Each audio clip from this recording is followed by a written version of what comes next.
Here on Standard Works, we are with Secretary Rob Black of the New Mexico Department of Economic Development. Secretary, thank you for joining us. Zach, thanks for having me. This is really exciting. So, look, there's a lot coming out of New Mexico. I just watched the State of the State. There's some great news in there and types of things to look forward to. Give us a state of play. What's going on in New Mexico right now that site selectors, economic developers, and more importantly, the companies looking where to invest in the United States, what should they know? Well, I think there is a lot happening in New Mexico right now. And I think one of the things that is a differentiator for New Mexico is our sovereign wealth fund. A lot of people don't know that we have this. It's now the second largest sovereign wealth fund in the United States. It's got $72 billion under management. And in the last year and a half, they've deployed 1.8 billion of that into deep tech venture funds aligned with the state's science and tech roadmap economic development strategy. And that's going to be targeting advanced energy, things like fusion, advanced compute, quantum, space, and defense. These are areas that New Mexico has a right to win with our two national laboratories, AFRL located here, Air Force Research Lab, our universities, our history of science and technology, the home of the Manhattan Project at Los Alamos National Labs. So we have this unique space that we think we have the competitive advantage, and we have this sovereign wealth fund that is now invested in over 30 of the best venture funds in the world. Think about Khosla, Antler out of Singapore, Up Ventures, Lower Carbon, all Airbus Ventures. Those funds have now received investment dollars from the State Investment Council with the goal of making a return back to the state, but number two, putting jobs in New Mexico and putting investment. It doesn't have to be headquartered, but we want your R&D. We want your manufacturing. And so what's happening is we're getting a tremendous amount of deal flow by leveraging Silicon Valley, bringing that capital to New Mexico, making sure that if you leave from California to come to New Mexico, you're not leaving the money there. The money's going to follow you because investments and jobs in New Mexico mean they get a second chance when they need the next round of their funding cycle. The SIC is going to be there for them. So some of the recent wins that we've had here in New Mexico, XGS Geothermal, they're building an enhanced geothermal plant, 200 megawatts for Meta's data center here. That they first looked at New Mexico because a fund funded by the SIC said you should be looking at New Mexico because they needed to get jobs here. Pacific Fusion, great win for us this last fall, building $1 billion R&D fusion facility here in New Mexico. 3 funds funded by the State Investment Council are funding Pacific Fusion. Castilian Hypersonics, we just did the groundbreaking a few weeks ago. They're going to build the largest hypersonic missile manufacturing facility in America in New Mexico, funded by a fund funded by the SIC. So we're seeing a level of deal flow happening in New Mexico now with very significant projects that really, I think, is a unique differentiator because nobody else in the country is doing this. In fact, if you want to think about who's doing this type of investment strategy tied to an economic development strategy and deep tech, you're talking about Saudi Arabia, Abu Dhabi, Singapore, and New Mexico. So if you're in those sectors, we've got a unique ecosystem we've built that gives you access to capital, an amazing workforce because of our labs, our universities. We've been doing this work for a long time. And then a set of incentives that are aligned with that effort. So we think those are the areas where New Mexico is really well positioned to win. That's fascinating. And whenever I hear a state doing something both innovative and successful and attracting cutting edge industries, it typically means that stakeholders are really aligned and there's a culture to try to do something different, right? I think a lot of the time you can do things the old way and just kind of plug away, but it sounds like something has catalyzed you all to be able to act different. Tell us a little bit about that, whether it's the backstory or just the culture that's been built around this effort to really think forward looking and to be willing to put out investment and make these kinds of bets. Well, Zach, that's a great question. I think it started with the governor, frankly. She was the one who really helped drive the change in investment strategy for the State Investment Council. She's also been incredibly supportive of our efforts around economic diversification. We're number 2 in oil production in the country, number 3 in natural gas production. But she's also wants to make sure that we're diversifying that revenue stream so that we're not so resilient or so that we're more resilient, not so reliant on just extractive industries. So she's laid out. We have an energy portfolio standard, a renewable energy portfolio standard that's very aggressive, getting to zero net emissions by 2045. So that means we're leaning in on climate tech, on advanced energy. We're not only want to be the place where they're doing that R&D, but they're doing that deployment of that technology as well. And that's why we're so bullish on geothermal, on fusion, on next generation technologies. Um, so it's really that tie in there. And then last year, our economic development team we did a research project with the economy around developing a science and tech roadmap for the state that's really focused on these key sectors and helping us make sure and define where we had the best competitive advantage. And we believe, again, because of the role of the national laboratories, advanced energy, advanced computing, space, and defense are unique positions for New Mexico. I mean, we have White Sands Missile Range here, right? We have Spaceport America, the first purpose-built commercial spaceport in the world, built in New Mexico. One of the largest 10,000 square miles of drone flying, FAA approved drone flying areas. So we have this history of testing for national defense, developing for national defense, now using that as dual use opportunities with satellite technologies that really has positioned us in a unique space. Well, the strengths sound pretty unbelievable. I did not know about number two on oil and natural gas, for example. And at a time when energy dominance and just energy supply is, central to the conversation, that's a really unique asset. So, Zach, it's a great point when you mention the role of energy in New Mexico and kind of that energy dominance. But I think one of the things we really understand is to get to development, you've got to have electrons. And so we wanted to make sure that we were able to deploy that quickly. So last year, we passed one of the best in the country microgrid pieces of legislation that allowed companies who want to come in and build out using their own dollars to build the infrastructure to move very, very fast. And that was key to us being able to win um, one of the Stargate data centers in Doñana County this last fall.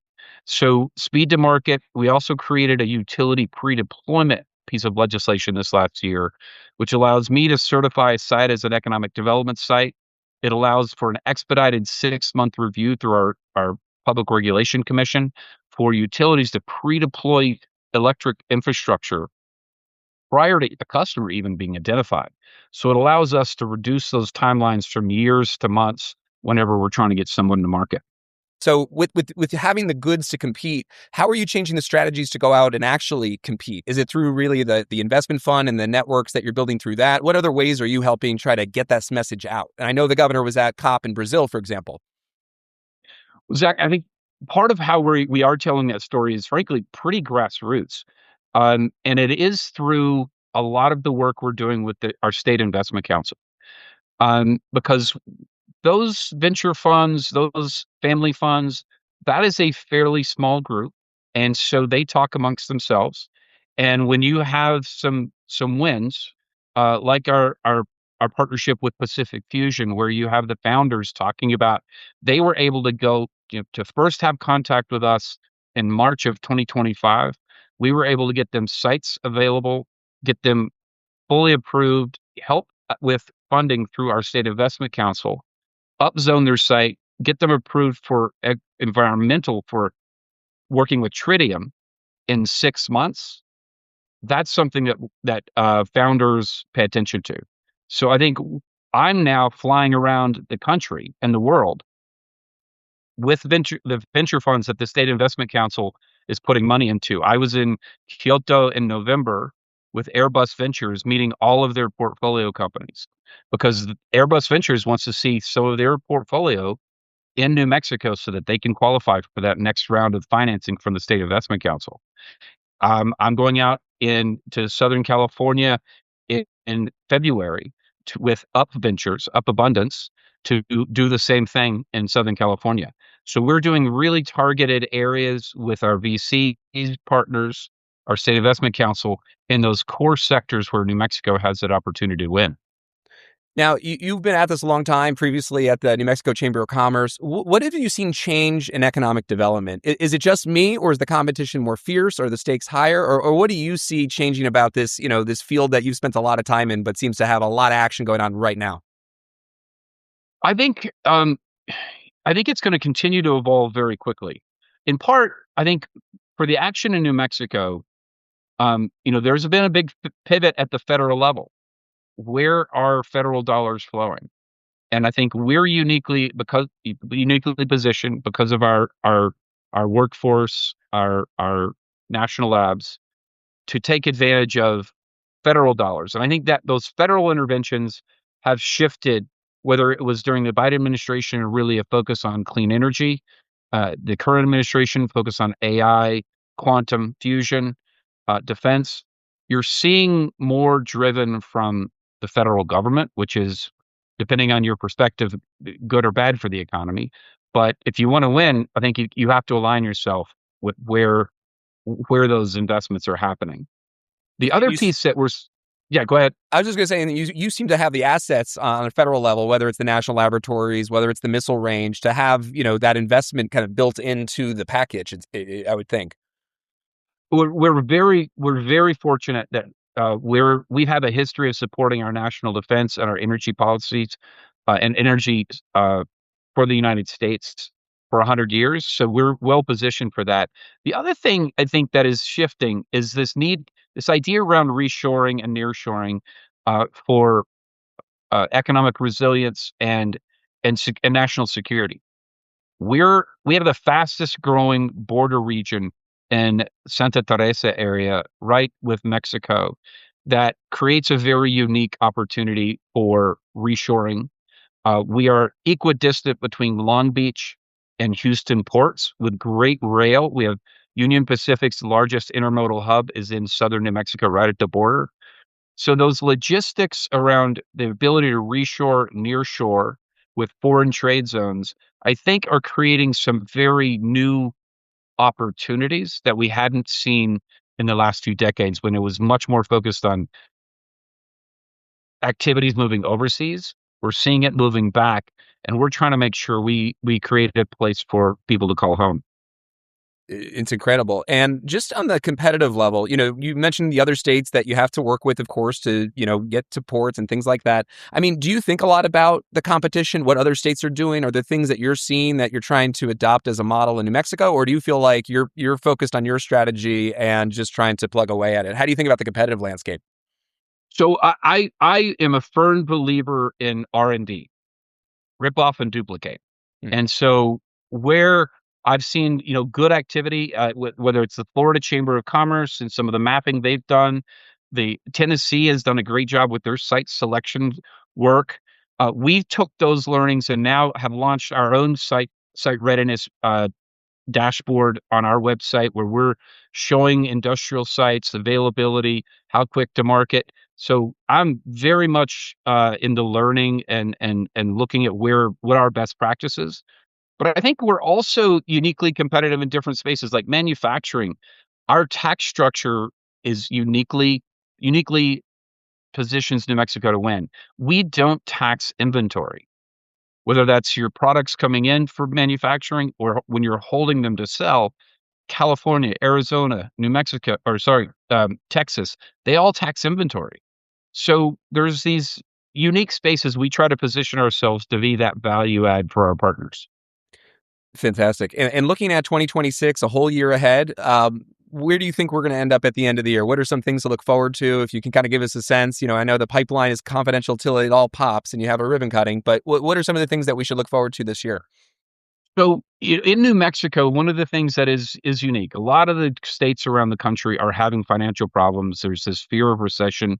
We've just done the fourth or fifth year in a row where we've had multi-billion-dollar budget surpluses.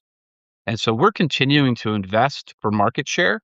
By the end of next year or the end of this year, I believe New Mexico will be positioned to be the number one state in the country for quantum technologies and quantum computing. We already have the highest density of quantum scientists in the world in New Mexico today, according to DARPA. We're going to be the leader in fusion technology in the year. I believe that we're going to continue to expand our national defense and space and missile technology support here in New Mexico. And so I'm very bullish on where we're headed, on the alignment we have with our universities, because they've really aligned well with our science and tech roadmap that I mentioned earlier. And then that is all partnerships with the national labs. We work daily, actively with Sandia National Labs, Los Alamos National Labs, Air Force Research Labs, bringing our commercial partners to them because for them, that helps their mission. And we're one of the only states where we have a program where we'll pay for a Sandia National Labs scientist to embed in your company, if you're a New Mexico company, to help solve technical problems for you. Us and Singapore are the only places that do that with their national labs. So I think again, where you're in those spaces, advanced energy, advanced compute, space, defense, New Mexico's got a really great proposition for you. Well, Secretary, this is fantastic. Is there anything else that you want to share with our audience? I think we've covered a lot, and there's certainly a lot to look forward to here. Well, New Mexico, I think how we see New Mexico is we are the next frontier for advanced science and technology. We're going to be the place where we're doing the R&D, but we're also going to deploy and commercialize those technologies, and we're looking for partners to join us. All right. Secretary Rob Black from the New Mexico Economic Development Department. Sir, thank you very much. Zach, thank you.